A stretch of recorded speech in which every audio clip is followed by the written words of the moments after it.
by the definition of a vector space and using this sentence, we conclude that the elements of V uh, matrix, inversible matrix, and zero matrix is a unique matrix. So we take two matrices from this part. Suppose these two are X and Y. So X and Y both are inversible matrices of this vector space V. Now we have to find dimension of V over C, that is complex number. So by the definition of a vector space, this must be in V.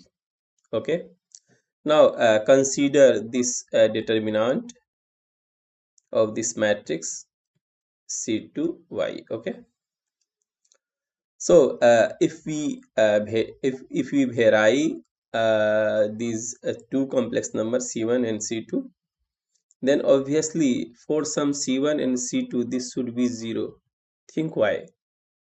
It is because this is a polynomial of degree 7, okay, whose coefficients are not real numbers. Coefficients are complex numbers because integers of x and y are complex numbers. Okay, so obviously this may be 0 for some C1, complex number C1 and complex number C2, and suppose these two are non-zero. C1 is not equal to 0, C2 is not equal to 0. Okay, we may find, because if these two are 0, then obviously determinant will be 0.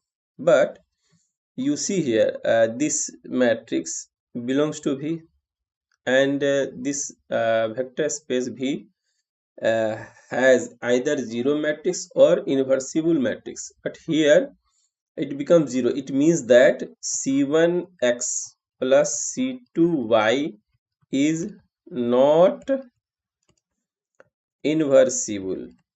Okay, 0 means not inversible. So but here there is no matrix in V which is not inversible, so it must be a 0 matrix. Okay, so it implies that, it means that x equals to C2 by C1y. Okay, and x and y, these two are two arbitrary matrices of V. That is, obviously we assumed earlier that these two are inversible matrices. Okay, so since these two are arbitrary matrices, so any two matrices of this vector space V are a scalar multiple of each other. It means that V equals to x a, where a is a non-zero